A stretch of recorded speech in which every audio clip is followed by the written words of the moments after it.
Utah versus USC.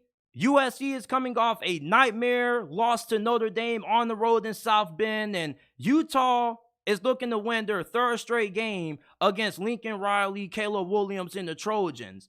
You look at Utah, their offense is a major question mark in this game. You see, last year when Utah played USC, you had Cam Rising. Cam Rising probably is not going to be able to play in this game. And to be honest with you, I don't know if we're going to see Cam Rising even suit up at all at quarterback for the Utes this year. And for Utah to be able to win this game, your defense has to play the best game that it has had all season. Now, Utah's defense, to their credit, has been the best in all of the Pac-12.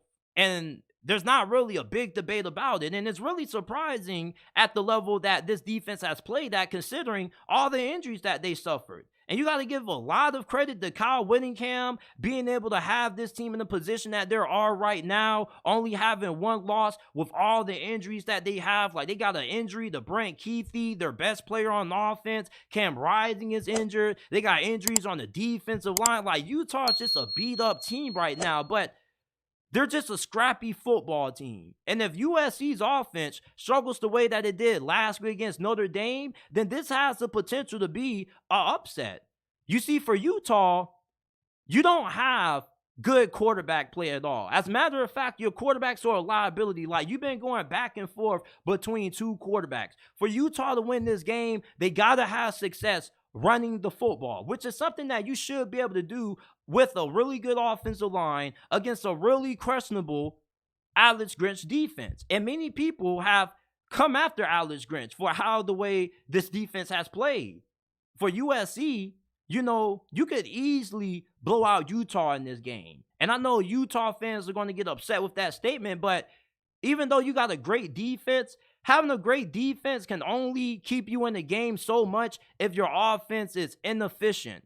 And even though USC's defense hasn't played great football up to this point, you don't really have a good enough quarterback to really take advantage of a porous defense. The only way Utah is going to have consistency on offense in this game is if they're able to have success running the football. If you're USC, all you should do is stack the box with 7-8 guys and force Utah to have to beat you through the air with whoever they're going to have back there at quarterback. And not just is Utah lacking in talent at the quarterback department, but their receivers aren't really all that great neither.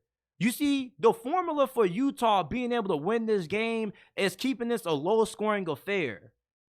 For USC, if this game ends up getting to the point where you're able to crack 27, it's over for Utah. Utah, we've seen all season, struggle to have a lot of success on offense. They're not really good in third down situations. I don't really think that they're all that great at being able to generate big plays in the passing game. Like, watching this offense for Utah is kind of like bringing a knife to a sword fight, kind of.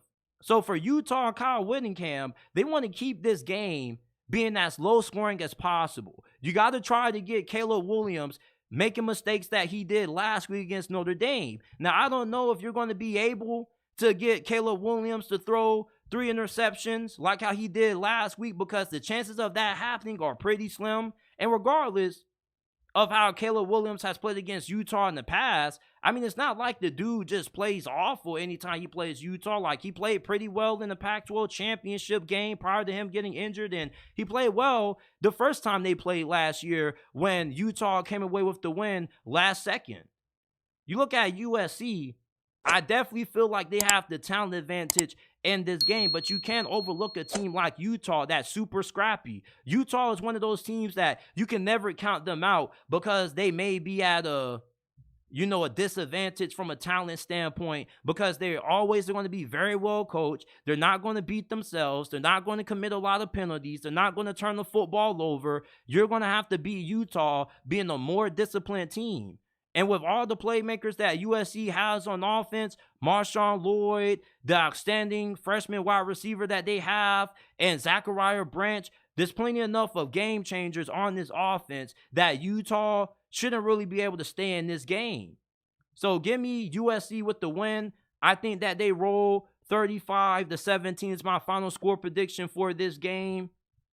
It's like I love Utah. I love Kyle Whittingham and everything that he's built up there in Utah, but this offense is not good. And with their quarterback situation, I don't really see how they have much success unless they're able to get that run game going. And even though USC's defense isn't great, I don't think USC's defense is bad enough that they're going to get carved up by whoever Utah's going to have out there at quarterback. Like, Utah's quarterback situation is one of the worst in all of college football.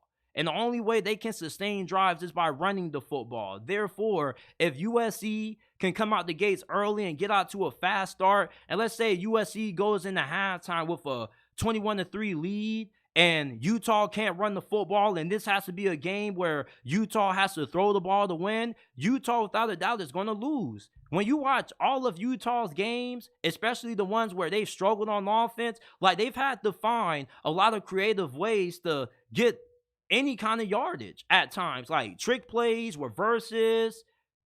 Utah in this game against a high-powered offense, regardless of how bad USC's offensive line may be, the fact that they have Caleb Williams and a good group of skill players, I think is going to be the reason why USC wins this game. Now, Utah, they should be able to hang around for a couple of quarters, but eventually that defense is probably going to get tired with the offense not being able to sustain drives and not being able to be efficient. That's why I'm going to take the Trojans to get a bounce-back win.